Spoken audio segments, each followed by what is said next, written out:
Bah écoute, on se pose où tu veux, hein. Sur un banc, dans l'herbe, là où le chien est le plus tranquille, tu Je penses? pense dans l'herbe. Ouais. Je pense, hein. Alors, en...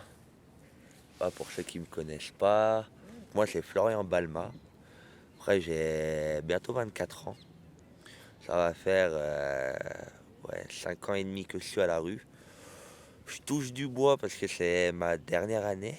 Vraiment, je touche du bois. Après être descendu vraiment bas dans la toxicomanie, à devoir faire la manche, à dormir comme de la merde, alors d'aujourd'hui, je suis sur un terrain dans une bonne tente. J'ai repris le chemin du travail. Là, je suis en stage en horticulture qui va pouvoir me permettre par la suite de pouvoir avoir le droit à un logement, à pouvoir passer une formation horticulteur. Et du coup, par rapport à ce podcast-là, j'avais plusieurs sujets à te proposer. On peut peut-être même les faire tous. Là, dis-les-moi, il faut que lui à l'intérieur, il... D'accord. Alors déjà, il y avait tes dessins. Parce que j'ai appris là lors de l'expo. Ouais, j'ai fait une expo, mais je me suis même pas pointé. J'avais comme ça. Merci. Ça, c'est les nouveaux. Hein. Ouais, tu dessines et tu racontes des histoires en même temps. Bah, quand je regarde là tous les dessins qui me semblent terminés, quand je les regarde, tous, hein, l'un après l'autre, ça raconte une mini-histoire. Après, je vais pas raconter quelle histoire ça raconte parce que c'est très douloureux. C'est un peu ma descente aux enfers et mon passé. Donc raconter, mettre des mots sur le pourquoi du comment, j'y arrive pas. Après, quelqu'un qui me connaît bien, il arrive un peu à déchiffrer. Celui-là, c'est la signification, c'est l'horloge du temps qui se passe dans ma tête.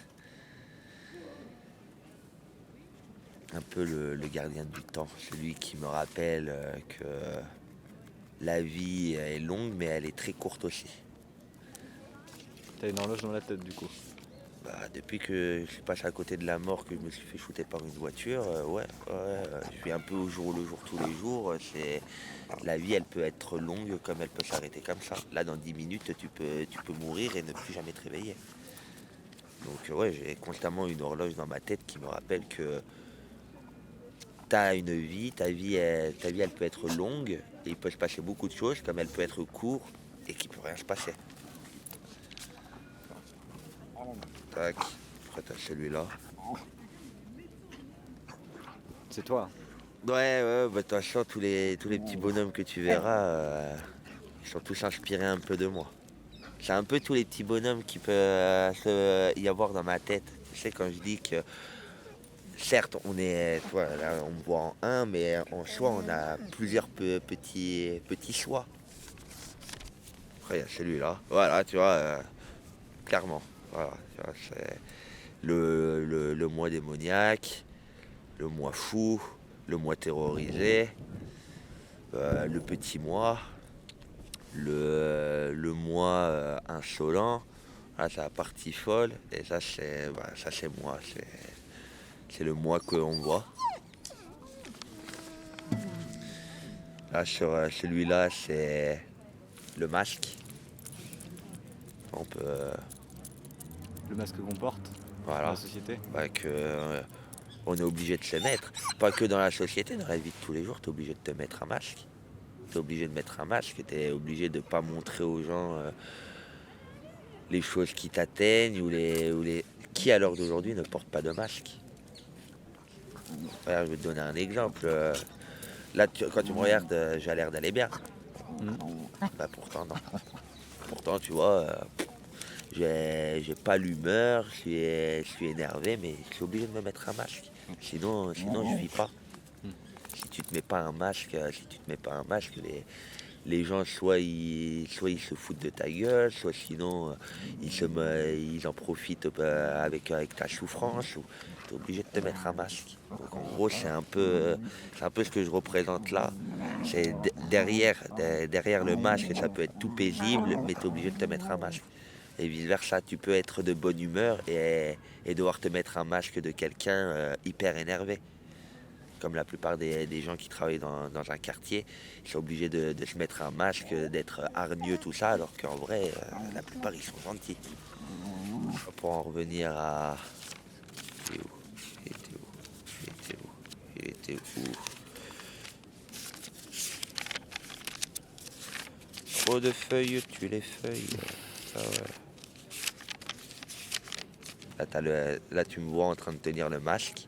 Et à l'intérieur, tous les personnages. Voilà. Il y a souvent ce personnage du renard. C'est un renard. Ouais, ouais, Tu saurais m'expliquer? c'est tout simple. Quand j'étais adolescent, à 11-12 ans, quand j'ai commencé à faire mes conneries, à fallait des surnoms ou des noms de code, et moi, ça a été renard.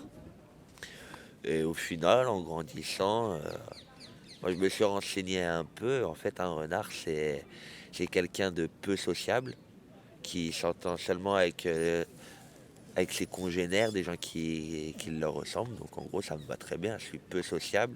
Je suis sociable, mais peu sociable. Je m'entends qu'avec des gens qui ont le même état d'esprit que moi ou la même vision de vie que moi. Donc ça me va très bien, le renard. Il y en a un qui m'intrigue. T'as un dessin où tu m'as dit ça, c'est le petit moi. J'aimerais bien que tu m'expliques c'est quoi un petit moi. Le petit moi. Le petit moi, c'est le Florian de ses 0 jusqu'à 10 ans, à qui on lui a appris, qu'on lui a montré une facette de la vie avant que la vie, avant que la roue elle tourne et que la vie elle devienne plus aussi jolie que c'était. Donc ce petit Florian, il est tout le temps en moi et il continue tout le temps à croire en ses rêves qu'il pouvait avoir à l'époque. Mais plus le temps il passe et plus ses rêves,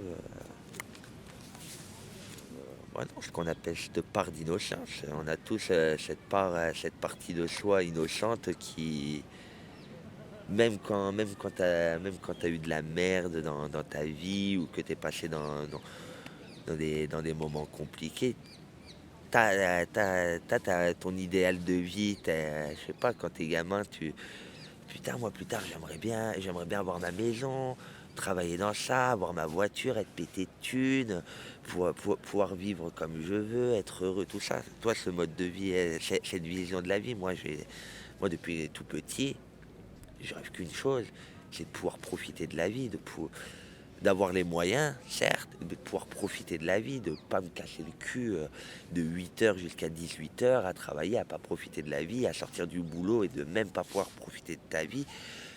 Moi, cette vie-là, j'en veux pas. Je suis obligé d'accepter ça, je l'accepte, mais pourtant, il y a quand même 50% de moi, parce que ce petit moi, ça représente 50% de moi. C'est la plus belle partie que j'ai de moi. Mais voilà, tout le reste, c'est des mois qui ont été traumatisés par la vie, qui ont dû encaisser pour préserver ce petit moi. Je pense que en toi, tu as plusieurs mini-toi et tu te rends pas compte qu'il y en a encore plus que ce que tu peux penser. C'est, là, c'est pas beaucoup. Moi, je sais qu'en moi, ils sont au moins 1 milliard. Après, là, ce qui sont représentés, c'est vraiment les traumas. Ce que ça m'a traumatisé. C'est, il y a des choses. Je suis pas encore apte de les mettre sur papier. Je suis pas encore un grand dessinateur, mais voilà, tu vois, c'est compliqué. Ce masque-là, je le trouve apaisé. Est-ce que c'est le cas ou pas du tout? Je pense pas que ça soit un masque celui-là. Je pense que quand on regarde bien, il me ressemble quand même sacrément comparé à tous les autres ici. Celui-là, il me ressemble. Ça, c'est le vrai toi à l'intérieur. Ouais, je pense que c'est le moi qu'on voit version intérieure.